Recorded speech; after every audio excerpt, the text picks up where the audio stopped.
Je m'appelle Hubert de Bois de la Forêt, donc c'est un nom assez long parce que c'est un nom issu de l'histoire française.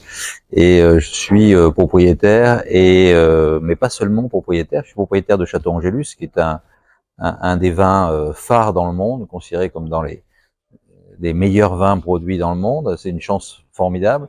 Je suis aussi énologue de formation, donc je suis non seulement propriétaire, mais c'est moi qui élabore avec mes équipes le vin qui suit dans la vigne. Donc je partage en fait ma vie entre la moitié de mon temps dans les vignes et dans les chais, l'autre moitié de mon temps en faisant la promotion de mon vin, de l'histoire de mon vin, du style des vins que l'on produit. Et ça fait maintenant 8 générations, puisque ma fille Stéphanie a pris la suite. On travaille tous les deux, mais c'est elle qui a la direction de l'entreprise. Ça fait 8 générations que nous travaillons sur cette propriété familiale.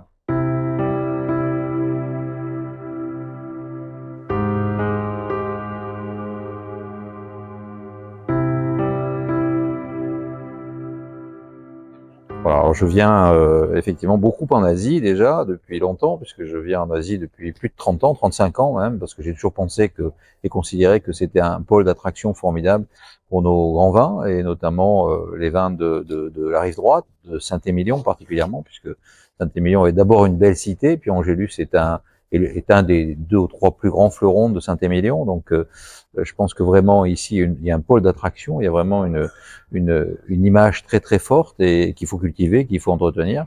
Et puis plus particulièrement aujourd'hui au Cambodge, parce que depuis 10 ans, on a vraiment le sentiment que ce pays est en train d'exploser. Alors exploser certainement, on le voit, les routes, les infrastructures, toutes ces choses sont en train d'évoluer.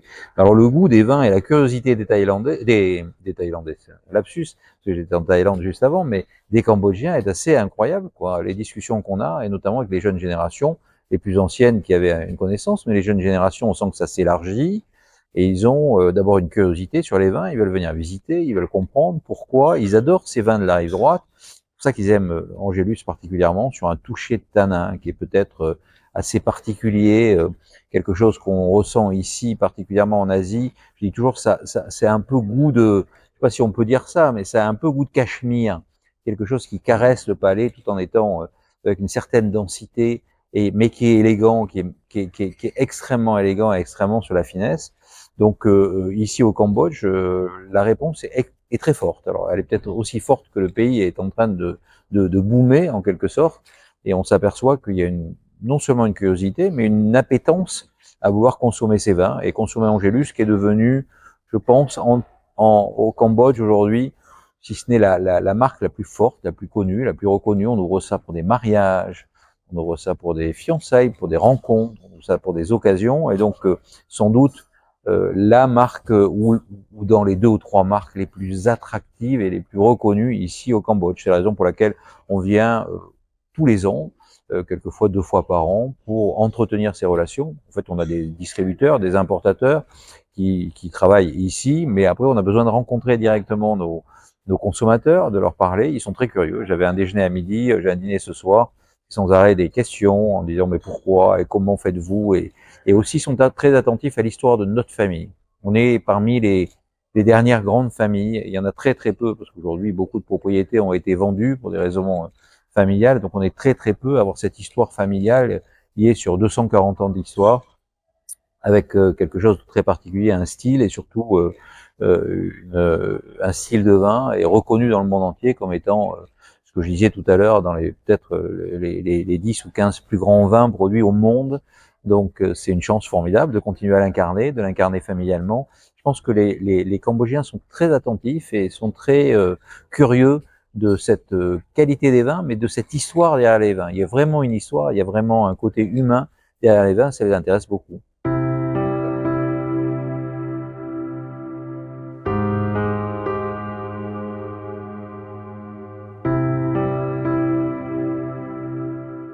Nos vins se marient bien avec la cuisine asiatique. La cuisine khmer, que je connais maintenant quand même pour être venu plus d'une dizaine de fois ici au Cambodge, à quelques exceptions près, quand on est vraiment trop loin sur l'épice, se marie extrêmement bien. Et elle se marie bien avec la douceur de nos tanins. Parce que justement, quand on a des tanins un peu trop forts, ça peut arriver sur certaines expressions, notamment sur des Cabernet Sauvignon ou des choses comme ça. Quelquefois, il y a une espèce d'antagonisme, ça vient se frotter et ça donne des choses que les gens aiment moins. Tandis qu'avec la douceur des vins de la région de Saint-Émilion, on a à la fois une texture, ce que je disais, et ce côté un peu arrondi qui vient s'envelopper ces côtés épicés. Ça va, je crois que ça va vraiment bien avec cette cuisine khmer. Moi, j'aime vraiment beaucoup et je trouve qu'il y a du relief.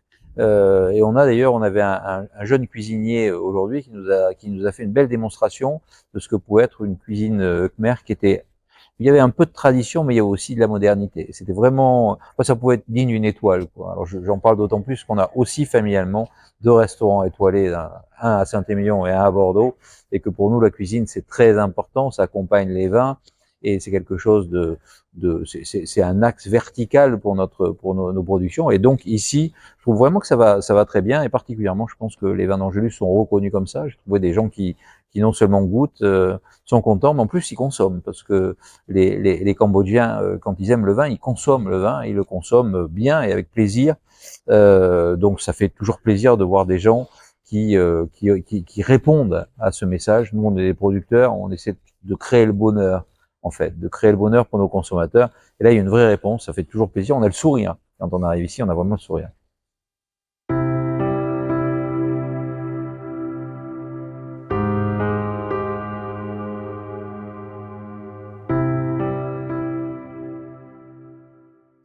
Alors j'en ai beaucoup, ça c'est comme parler de, j'ai beaucoup de millésimes dont je suis fier parce que ça va faire 40 ans que je suis les vins d'Angelus. Avant c'était mon père, maintenant bien sûr je travaille avec ma fille aussi. Je dirais c'est difficile de choisir dans ses enfants parce que chaque année c'est comme un nouvel enfant qui arrive.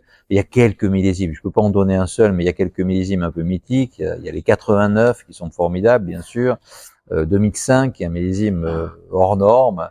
2010, qui est un millésime exceptionnel, 2012 aussi, parce que c'est une bouteille spéciale, une bouteille dans laquelle l'or est incrusté dans la bouteille. C'était pour marquer la 8e génération, l'arrivée de ma fille Stéphanie, que j'aime beaucoup. Et puis après, pour inciter peut-être à un dernier, 2018, qui est une espèce d'excellence, de finesse, de raffinement, et dans la qualité des tanins. On peut faire beaucoup de tanins dans un vin. Ce qui est important, c'est de faire des tanins raffinés. Vous savez, on est dans un monde, alors moi je disais tout à l'heure, à midi, on est plus dans le monde de Chopin, là. On est dans des choses qui sont, si on veut comparer ça de la musique, c'est plus dans ce monde de Chopin, quelque chose qui est dans l'élégance, dans la pureté, dans le côté aérien, et je pense que ça correspond bien ici, non seulement ce que les gens aiment, mais encore une fois à la cuisine khmer.